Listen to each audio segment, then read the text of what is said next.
Bonsoir mes petits poulets desséchés. Oui, bah c'est la canicule numéro 3. Il fait chaud, j'en suis à ma deuxième douche, mais je pense que c'est comme s'il me fallait encore une troisième douche. Mes cheveux sont dépressifs, mais je vais bientôt chez le coiffeur. Bref, vous n'êtes pas là pour déprimer, vous êtes là pour vous distraire. Alors déjà, je voulais vous souhaiter un bon mois de juillet, avec des glaces. Stickers Marianso. Saviez-vous que Picard en ce moment, voilà, ils profitent de la canicule. C'est pas des profiteurs, mais tant mieux pour eux, ils font un super chiffre d'affaires. Ils se vendent je sais pas combien de glaces à la seconde. J'ai jamais mangé autant de glace de ma vie depuis qu'il fait une chaleur de bœuf. Voilà, voilà. Picard, un lieu où traîner en ce moment. D'autres lieux rafraîchis que j'aurais découvert, ma bibliothèque municipale. Coucou bibliothèque de Vanves, coucou Stéphanie. Merci pour votre accueil climatisé, c'est agréable. Et sinon... Non, j'ai pas repéré d'autres lieux depuis la dernière fois. Les églises, oui, par exemple. Bref, bon mois de juillet. Je ne sais pas si vous êtes déjà en vacances, si vous êtes juilletiste ou haussien, ou le contraire. J'ai testé ma petite imprimante. Souvenez-vous, mon anniversaire. J'ai eu ma nouvelle copine, Zoé Mini. Une petite imprimante, vous pouvez trouver sur le site de la FNAC. Alors, ça fonctionne sans encre, c'est cool. Hein. Vous avez un petit fil, vous chargez la bête. Ensuite, vous enlevez là le truc rose, vous mettez le papier. Je vous ai déjà montré, mais je vous remontrerai les recharges. Ensuite, sur votre téléphone, vous mettez une petite application, vous sélectionnez le format de photo, si vous voulez par 4, par 6, par 8, etc. L'organisation. Zou, ça sort comme un Polaroid, et ensuite ça sort en stickers. Et moi, je l'ai acheté, enfin je l'ai demandé pour mon anniversaire pour pouvoir imprimer les couvertures des livres que j'ai bien aimés, donc les couvertures de mes livres préférés du mois. Donc ça, c'est le mois de juin. Je trouve ça sympa d'avoir le visuel des couvertures. J'avais vu ça sur des carnets de journaling, donc des gens qui aiment bien raconter leur journal quotidien, ce qu'ils vivent, etc. Ils décorent avec des photos, et certaines font comme moi des carnets de lecture, et elles imprimaient les couvertures. Donc c'est mon nouveau chouchou, les petits stickers de livres. Voilà, donc si ça vous intéresse, elle s'appelle Zoé Mini 2. Voilà, voilà. Commençons tout de suite parce que j'ai beaucoup de choses à vous montrer. Dans la forêt sombre et profonde, flippons un petit peu, puis il peut faire plus frais dans la forêt. Oui, mon obsession climatique, je le sais. De Delphine Bournet, aux éditions École des loisirs. Nous sommes avec des yeux. Des yeux. Mais oui, des yeux. Qui s'ouvrent avec des dents pointues comme les miennes. Qui font des bruits. Oh, le parent lourd en a marre. Mais qu'est-ce que c'est que ce boucan? Vous avez vu l'heure? Vous dérangez tout le monde dans la forêt sombre et profonde. C'est maman loup. Maman. Qu'est-ce qu'il y a encore? Pourquoi vous braillez? On n'a pas eu les bisous. Vous savez, c'est les enfants qui n'ont pas envie de se coucher. Donc ils vont toujours réclamer 15 000 trucs pour pas éteindre. Les bisous. Bon, la maman dit si, j'ai fait les bisous. L'histoire. Chaque excuse est bonne. Si, vous avez eu l'histoire. Les bobos, tu n'as pas soigné les bobos. Ben si. La chanson. Ah, c'est la chanson qui manquait. Et donc ils promettent après d'être sages. Et ils commencent à s'endormir pendant qu'elle chante. Au clair de la lune, mon ami Pierrot, prête-moi ta plume pour écrire un mot. On voit les yeux qui baissent, qui commencent à s'endormir. Ma chandelle est morte, je n'ai plus de feu. Ouvre-moi ta porte pour l'amour de Dieu. Et les enfants sont endormis. Et maman loup est contente, elle se dit c'est cool, maintenant j'ai ma soirée. Surtout ne pas faire de bruit. Crac, elle a marché sur une branche. Un petit album nocturne très rigolo à raconter aux enfants à partir de 2 ans et plus si affinité. Une petite leçon de vie. L'ours le plus heureux du monde, c'est comme un album philosophique. C'est de Ludovic Lecomte et Marianne Barcillon, aux éditions Kaléidoscope. J'adore les dessins de Marianne Barcillon. Vous avez aussi Nina, par exemple, qui est dessinée par elle. C'est l'histoire d'un ours qui pêche. Bah oui, bah écoutez, pourquoi pas. Il est tout content, c'est un peu Ludovic qui pêche. Coucou Ludovic, tonton Ludo. Mais sauf qu'il a une peau de fourmi, et la fourmi, comme dans La cigale et la fourmi, elle compte, elle calcule, elle observe, elle stratégise, elle dit mais tu pourrais pêcher plus de poissons, comme ça tu pourrais les vendre, à tes amis et tu pourras acheter une nouvelle canne à pêche. Bah pourquoi faire? Celle-là est très bien. Et la fourmi, elle n'en démord pas. Mais tu sais, avec ta canne à pêche, tu pêcherais plus de poissons. Et puis tu pourrais t'acheter une barque. Bah pourquoi faire? J'aime bien, moi, pêcher au bord de l'eau comme ça. Et la fourmi, à chaque fois, va lui proposer des idées pour faire de la rentabilité du business. Le loup dit, ben pourquoi faire? En fait, je suis très bien comme ça. Et là, c'est cool, il fait de l'accordéon avec sous les étoiles. Et donc, notre ours essaye d'expliquer à Fourmi, tu sais, mon ami, pour être heureux, pas besoin d'attendre toute une vie. Pas besoin toujours de dire et si, quand j'aurai ça, je serai heureux finalement. Soyons heureux maintenant, avec ce que nous avons maintenant. Une petite leçon de sagesse pour les petits et les grands enfants à partir de 2 ans. Je vous ai fait un autre, que nous lisons à ce moment avec Aurore, le roi de la bibliothèque. Vous connaissiez le roi de la jungle, mais le roi de la bibliothèque. C'est lui, c'est de Michel Knudsen et Kevin Hawkes, chez Grunt. J'aime beaucoup les dessins un peu vintage. Chantal, si tu veux aller voir les dessins en bibliothèque. L'histoire d'un lion qui rentre dans une bibliothèque. Jusque-là, tout va bien, tout est normal. On va prévenir la directrice. Cliché de la bibliothécaire qui a un petit chignon, des lunettes, un peu revêche et sinistre. Mais le règlement n'interdit pas au lion de rentrer dans la bibliothèque. Donc tant que ça respecte le règlement, tout va bien. Et puis le lion assiste à l'heure du conte. Mais quand ça finit, il n'est pas content. Alors là, la directrice n'est pas contente. Et elle lui explique, on ne rugit pas comme ça dans la bibliothèque. Si tu tiens bien, tu pourras écouter des histoires demain. Et le lion va se rendre utile. Il va lécher les enveloppes. Alors là, c'est pour les avis de retard. On voit qu'on n'est pas en 2026. Hein. C'est quand même beaucoup d'enveloppes.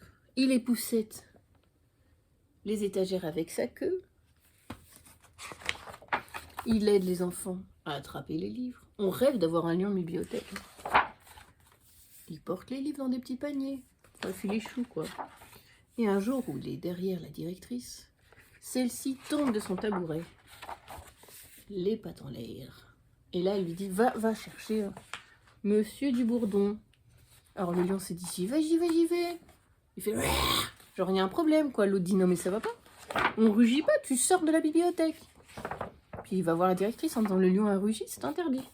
La bibliothèque dit, oui, appelez un médecin, et je me suis cassé le bras. Etc., etc. Sauf que le lion lui a dit, tu sors. Donc il ne revient pas les autres jours, c'est triste. Les enfants l'attendent. J'adore ces dessins de pastel.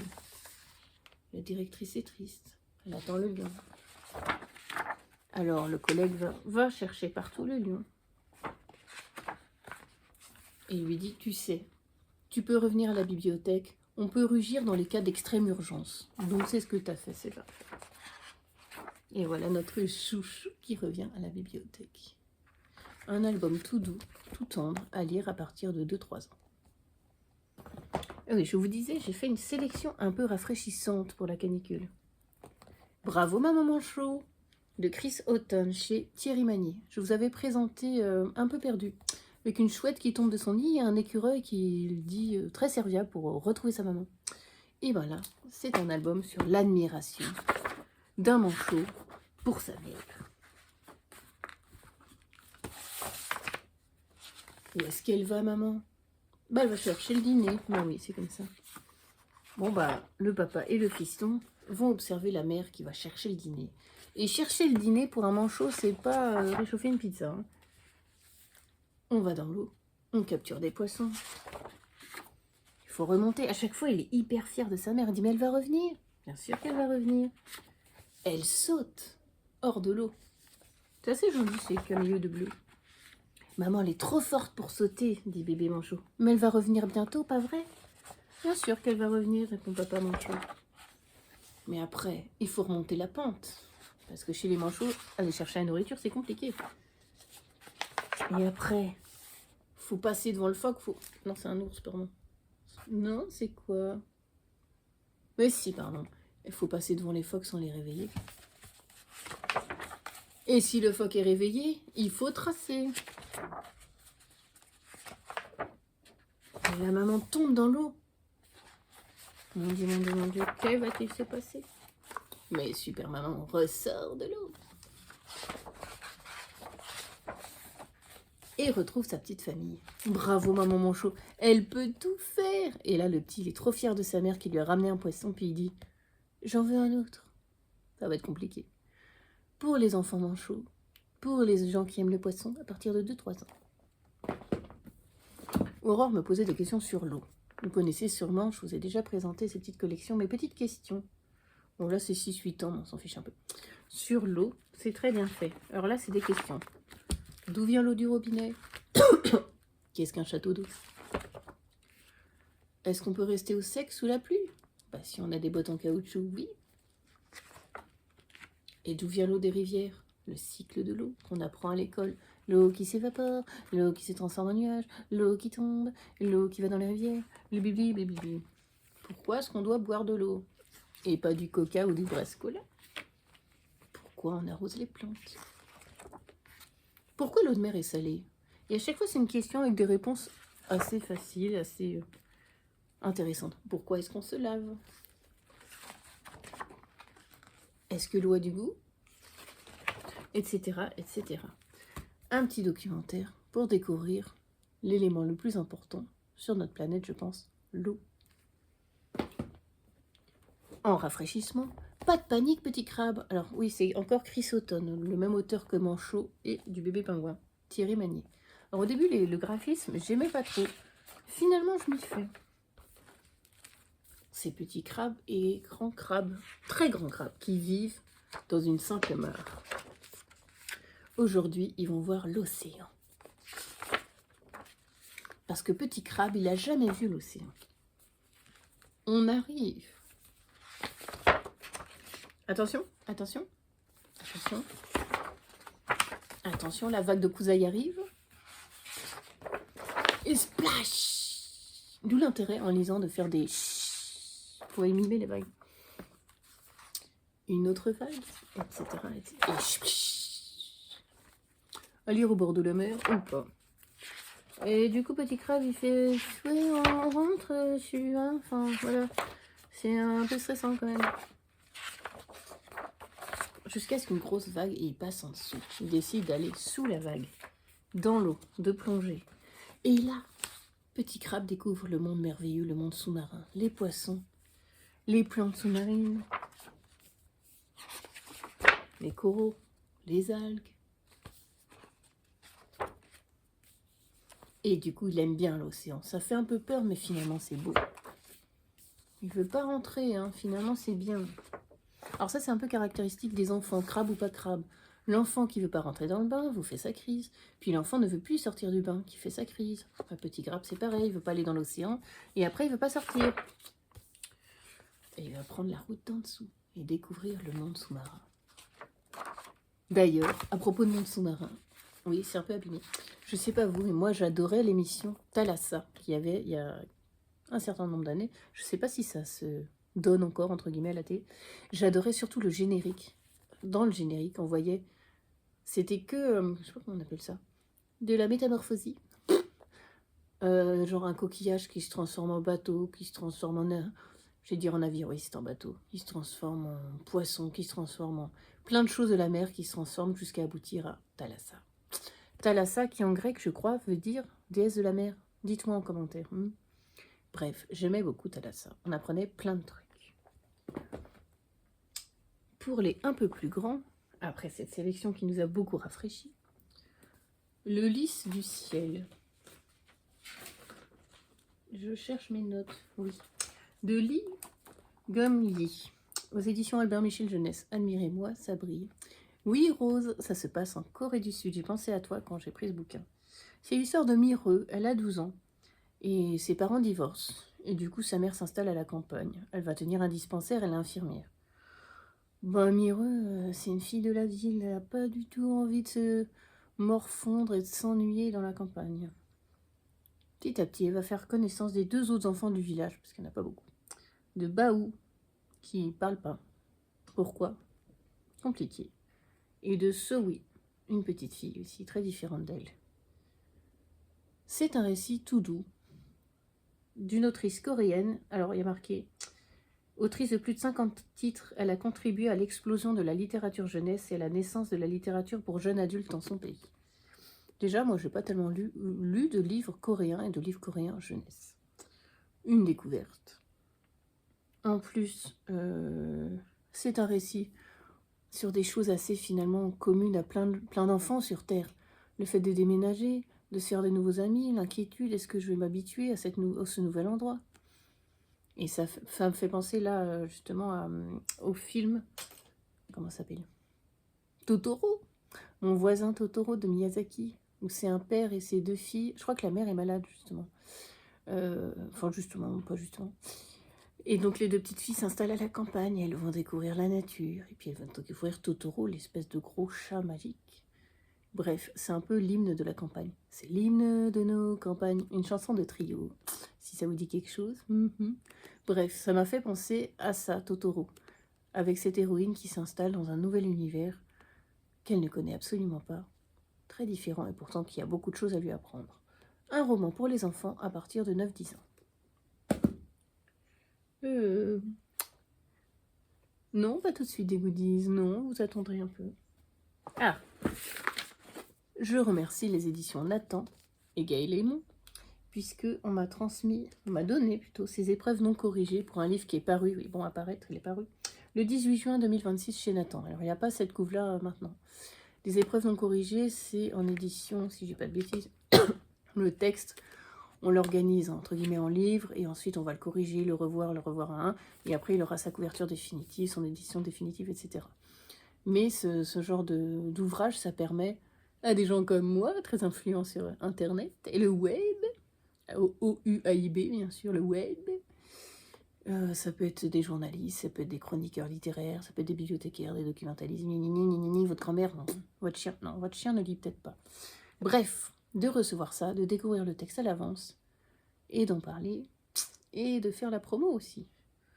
J'ai adoré ce texte. J'avais jamais lu du Gaël Lémon, dont on a beaucoup parlé avec mes collègues qui travaillent en bibliothèque, en particulier pour les romans jeunesse. Coucou Karine. Karine adore Gaël Lémon. Oui Karine, je te passerai ça. Et donc quand j'ai eu Soleil fantôme, j'étais intriguée. Parce que ça sonnait un petit peu étrange. C'est entre les vacances et le polar, ou des drôles de vacances. Nous sommes avec Hélios. Oui, ça veut dire soleil en grec. Et Solal, ça fait un peu soleil d'ailleurs. Et leur père, ils partent en vacances. Et le père, il fait que de jurer, il est énervé. Il a réservé un bungalow, mais en fait, il s'est trompé. Donc le bungalow a été attribué à quelqu'un d'autre. Donc ils doivent aller ailleurs. Et puis Hélios, qui est grand frère, il doit gérer le petit frère Solal. Solal lui dit, tu sais, je connais cette île, c'est là où je suis mort. Et avec ma maman aussi et tout. Qu'est-ce qu'il raconte? Il dit n'importe quoi le petit frère, et le petit frère dit mais si, dans une maison, la renardière et tout, elle est comme ci, comme ça. Et puis, au début, Hélios se dit bon, c'est mon petit frère débloque. Il se fait des amis d'ailleurs, des amis d'été, comme des amis de plage si vous voulez, des amis de camping. Et puis il raconte ça à ses potes, et puis ils se disent ça l'intrigue quand même, pourquoi son petit frère insiste autant? Mais enfin, il est mort, c'est très étrange. Et puis surtout quand il se balade sur l'île et qu'il découvre la renardière, la maison qui a été décrite par son petit frère. Qu'est-ce qui se passe? Et là, on se dit, nous ne sommes pas dans un récit de vacances, nous sommes dans un récit, dans un thriller, dans un récit d'enquête. Où est la vérité? Où est l'illusion? Où est le mensonge? J'ai adoré ce roman qui se lit à partir de 13-14 ans, je dirais. J'ai prévu de lire un autre roman là pendant les vacances, 17 ans à jamais, de cet auteur que mes collègues et amis m'ont dit il faut les lire, il faut les lire, il faut les lire, il faut les lire, il faut les lire. Donc, quand on vous dit il faut les lire, il faut les lire, il faut les lire, en général vous le faites. Qui est un grand roman, 17 ans à jamais, donc, ça a l'air très prometteur. J'ai trouvé que c'était un thriller ado, entre guillemets, très bien mené, qui se lit bien, qui retranscrit bien les ambiances été, qui nous met une touche de thriller petit à petit de bizarrerie dans l'été. Et on a envie de savoir qu'est-ce qui s'est passé, qui dit la vérité, pourquoi tout ça, pourquoi Solal raconte ça. Un très bon roman à découvrir. Et d'ailleurs, la couverture définitive est très jolie. Et en plus, mon ami Fabrice, il y a son avis imprimé derrière. Coucou. Il est tout fier. Ensuite, Ah, mon autrice chouchou. Je vous avais présenté La Route des Sables, je vous présente La Route des Lucioles de Christine Anna, aux éditions Michel Lafon. Alors, ce livre est merveilleux, mais ce livre pèse une brique. C'est très très lourd. Belle couverture. C'est l'histoire de Tallulah, dite Tali. Bah, sa mère la gère pas, sa mère qu'on appelle Nuage, complètement droguée, ne gère rien du tout. Parfois est là, parfois se barre. Donc la grand-mère de Tali a pris l'habitude d'élever sa petite fille. De temps en temps, la mère refait surface. De temps en temps, la mère sent que c'est indispensable qu'elle soit là, puis elle se barre. Compliqué. Un jour, Tali a besoin d'aide. Et elle va demander de l'aide à ses voisins, à la famille qui vient de s'installer en face de chez elle. En plus, ils ont une fille qui s'appelle Kate, qui a son âge. Parce que Tali a à peu près 13-14 ans au début de l'histoire. Et elles ont décidé, qu'elles deviendront amies pour la vie. C'est un grand roman sur l'amitié. Alors, ce roman a aussi été imprimé sous le titre Toujours là pour elle. Toujours là pour toi, pardon. Et sur Netflix, ça a été adapté en série Toujours là pour toi, avec Catherine Hegel. Du coup, moi, je l'avais mis dans ma liste Netflix Toujours là pour toi, parce que le pitch me plaisait bien. Et ensuite, j'ai fait le lien. Et du coup, j'ai voulu lire le bouquin, bien sûr. J'ai adoré ce roman d'amitié, puisque on traverse les siècles, n'importe quoi. On traverse les âges. On commence de 14 ans, l'amitié entre deux ados, deux copines. La famille de Tali complètement dysfonctionnelle. La famille de Kate classique, entre guillemets, la famille dont rêve Tali, puisqu'ils ont l'air si bien, si heureux, si amoureux, si... Tout est parfait chez ses voisins. Tout est lisse. Et puis ensuite, elles grandissent. Elles ont leurs espoirs, leurs coups de cœur, leurs tragédies, leurs drames, leurs rêves de boulot, leur vie professionnelle, leurs amours, leurs vœux perso, etc. Et à chaque fois, il y a toujours l'une, il y a toujours l'autre. Jusqu'à quand? Est-ce que jusqu'à quand peut-on être amis pour la vie? C'est un peu le sujet de ce récit. Bref, j'ai adoré ce roman, qui est un véritable coup de cœur. Lisez-le avant que je me fasse mal au bras. Parce que les personnages font tellement réels. On a l'impression que Tali et Kate existent dans la vie. On a l'impression, on suit leur vie. On a envie de savoir, c'est un peu comme un feuilleton. C'est pour ça que ça passe très bien en série, je pense. Je vous dirai après d'ailleurs quand je l'aurai vu. Mais parce qu'on se passionne pour ces deux existences qui font des choix différents. Et puis, est-ce que quand on prend des routes différentes, on peut rester amis ou pas? Est-ce que vous avez, dites-moi en commentaire, une amie pour la vie, c'est-à-dire, ou un ami pour la vie, je ne sais pas ce que c'est, quelqu'un que vous connaissez depuis toujours ou extrêmement longtemps et avec qui vous êtes encore amis. Moi, mon amie la plus ancienne, historiquement parlant, coucou, hello, c'est Anne de Cambridge. Je l'appelle de Cambridge parce qu'elle habite à Cambridge. C'est une amie que je connais depuis le collège, donc depuis que j'ai 10 ans. Ayant 44 ans, calculé, ça fait une amie depuis longtemps. Il y a des amis que j'ai depuis moins longtemps, qui comptent beaucoup pour moi aussi. J'ai une meilleure amie. Bon, voilà, je ne vais pas vous raconter toute ma vie amicale, on s'en fout, n'est-ce pas? Mais dites-moi en commentaire si vous, entre guillemets, c'est important pour vous l'amitié, et si vous avez un ou une amie pour la vie, enfin, selon vous, à qui vous pourriez quasiment tout confier, et comme on dit parfois avec une copine, appeler un soir en disant « Ramène ta pelle, j'ai tué quelqu'un, il faut qu'on l'enterre. » D'ailleurs, j'avais vu une super pièce de théâtre, je ne sais plus comment ça s'appelle, avec Daniel Auteuil et je ne sais plus, 3 personnages, 3 mecs qui ont l'habitude de jouer aux cartes le soir. Et ils se racontent leur vie de mec et leur vie. Et un jour, il y en a un qui arrive en retard et puis qui dit aux autres « J'ai tué ma femme ». Et là, c'est le débat. Est-ce que... C'est Gérard Lanvin, je crois, l'autre acteur. Et le troisième, je ne sais pas. Est-ce qu'il faut aider son pote quand il nous dit « J'ai tué quelqu'un » Est-ce qu'il faut appeler la police? Je crois que vous en avez déjà parlé de ce pitch. Faudra que je retrouve vraiment le nom de la pièce. Bref. C'est un énorme roman de 483 pages, mais qui se lit extrêmement bien. Voilà, voilà. Donc je pense que je veux tout lire de cette autrice maintenant. Le prochain que je lirai, qui va me faire mal au bras, Le Paradis Blanc. J'irai dans le paradis blanc de Michel Berger. Mais vous connaissez, mais oui. Bon, les couves sont un peu à vomir. Celle-là est un peu à vomir, elle fait un peu vintage. C'est de Michel Lafon. C'est chez Michel Lafon, toujours de Christine Anna. Quand Ernst rentre du Vietnam, son fils Lenny, 10 ans, ne le reconnaît pas. Poursuivi par de terribles cauchemars, Ernst se montre violent envers sa femme Cora. Un jour, il reçoit une lettre du père d'un de ses amis morts dans ses bras durant cet enfer. qui lui lègue une masure en Alaska. Il s'est dit qu'il pourrait peut-être s'y reconstruire. Avant la guerre, ils étaient si heureux. Ça n'a pas l'air joyeux. Mais c'est l'air rafraîchissant quand je vous disais que c'était un roman qui se passait en Alaska. Bon, bref, non, ça a l'air assez poignant, etc. Un énorme roman adulte, évidemment, comme La Route des Lucioles, qui fait 500 pages. Et l'autre, s'il s'appelait La Route des Lucioles, c'est parce que les deux copines, elles habitent genre Route des Lucioles. Voilà, tout simplement. Aussi simplement que ça. Donc, je vous parlerai du Paradis Blanc quand je l'aurai lu. Un roman que j'ai tardé à lire, mais que j'ai bien aimé. Est-ce un roman d'ailleurs? Un psaume pour les recyclés sauvages de Becky Chambers, aux éditions La Talente. Admirez-moi cette couverture. Un chemin, un robot. Quelqu'un qui a du thé sur les genoux et une espèce de caravane. Nous sommes avec Dex. Dex est un moine thé. Un quoi? Oui, il propose du thé. Nous sommes dans un espèce... C'est la science-fiction. Dans un monde un peu compliqué. Et donc les moines thé, ils font du thé et les gens viennent leur confier leurs problèmes et ils se sentent mieux de parler. C'est un peu les psys itinérants avec du thé. Et donc Dex va de ville en ville proposer ses services. Il découvre un peu son... Il commence sa carrière de moine thé. Et un jour, il rencontre un robot qui s'appelle Omphale. Et le robot lui demande de quoi ont besoin les humains? De quoi les humains ont besoin, plutôt? Grosse question philosophique. Et Dex et le robot vont partir un peu en discussion philosophique sur la vie, sur les choses. J'ai beaucoup aimé ce roman dont j'ai entendu parler énormément, puisque ça fait partie d'une duologie Histoire de moines et de robots. Le tome 2, ça s'appelle Une prière pour les cimes timides. Oui, j'adore, les titres sont quand même un peu perchés. Becky Chambers est une autrice qui écrit de la science-fiction, avec des contes un peu philosophiques si vous voulez.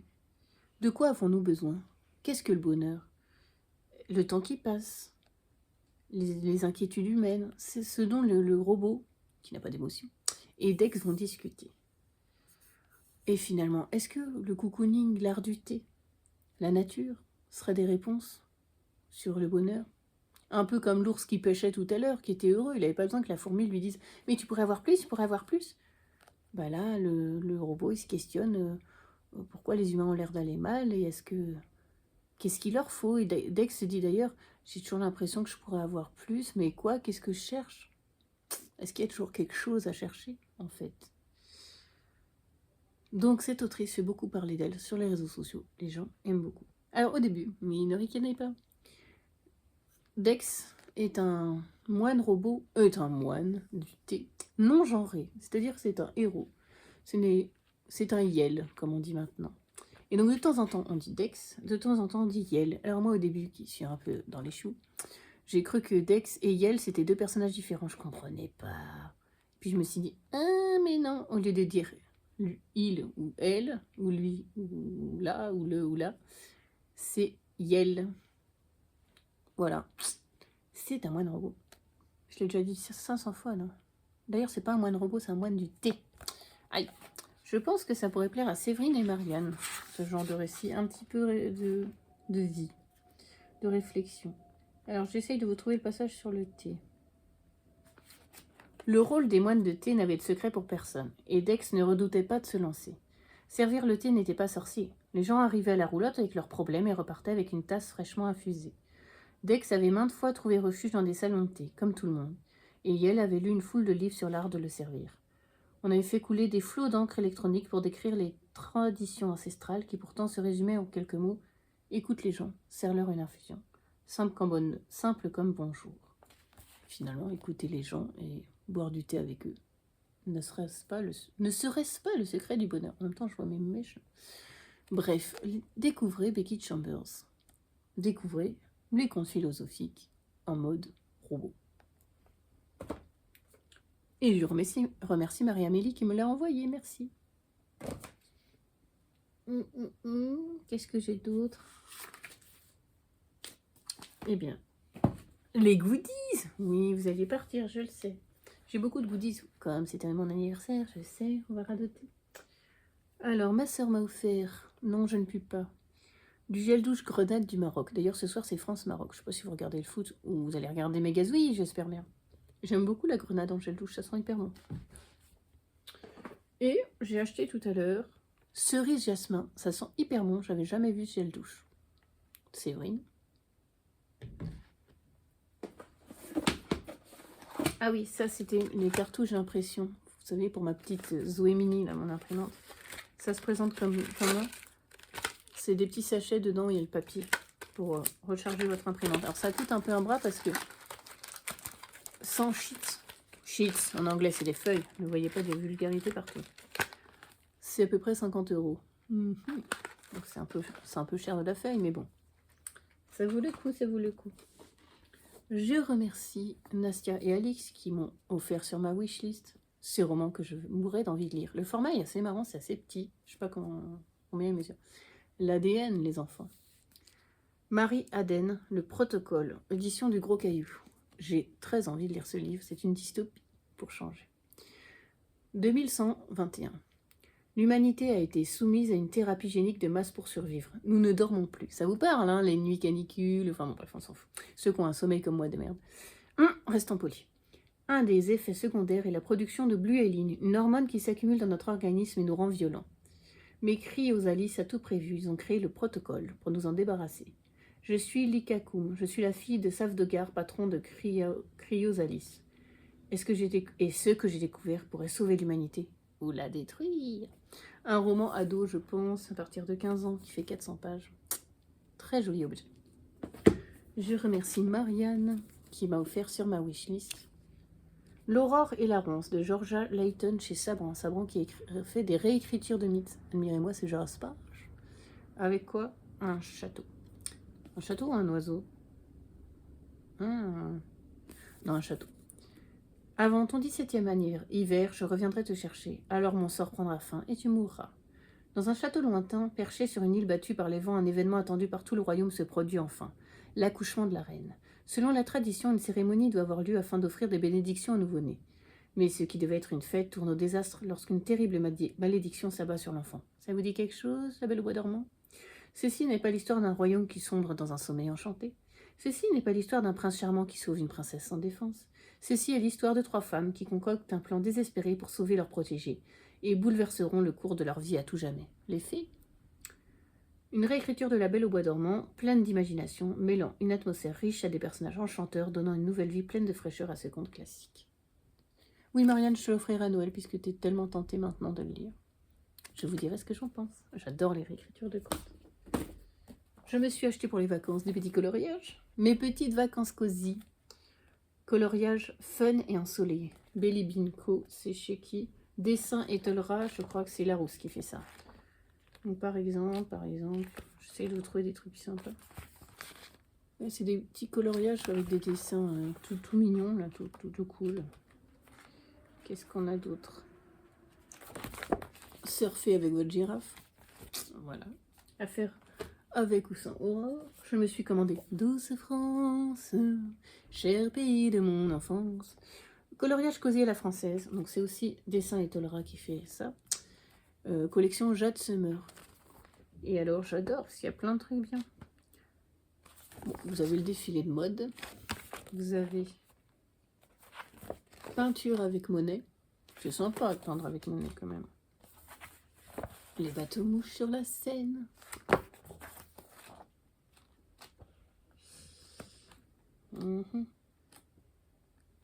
Qu'est-ce qu'on a d'autre de bien? Petit déjeuner au café. À colorier. Je remercie Sarah qui m'a offert en glousson ce coloriage cucu. Cosy Romantaisie, donc toujours collection Jade Summer, dessin et Tolera, coloriage magique et romantique. Par exemple, vous avez Forger son amour dans la forge. Je sens que bien rigoler quand même. Bisous sous la mer de 2 créatures de mer. Ah, j'ai trouvé. Attendez. La Belle au bois dormant ou sa cousine.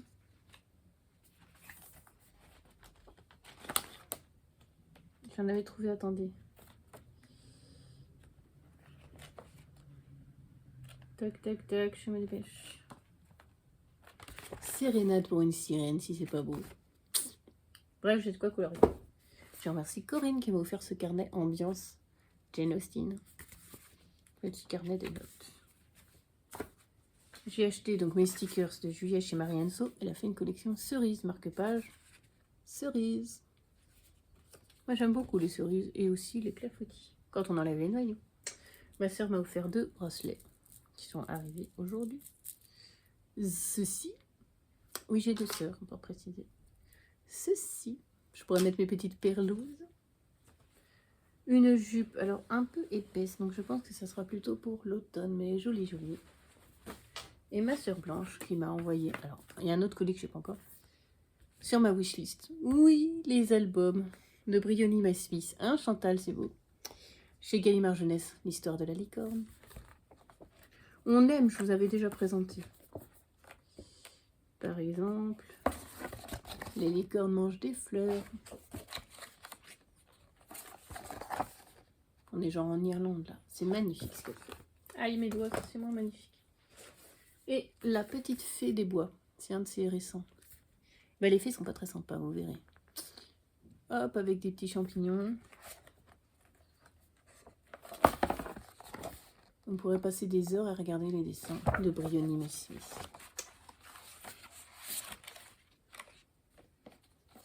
Attendez, attendez.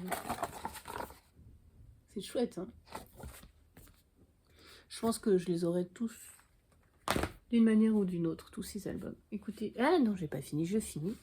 Les cahiers de vacances, est-ce que vous en faites? Pour Aurore, j'ai choisi mon cahier loup de vacances.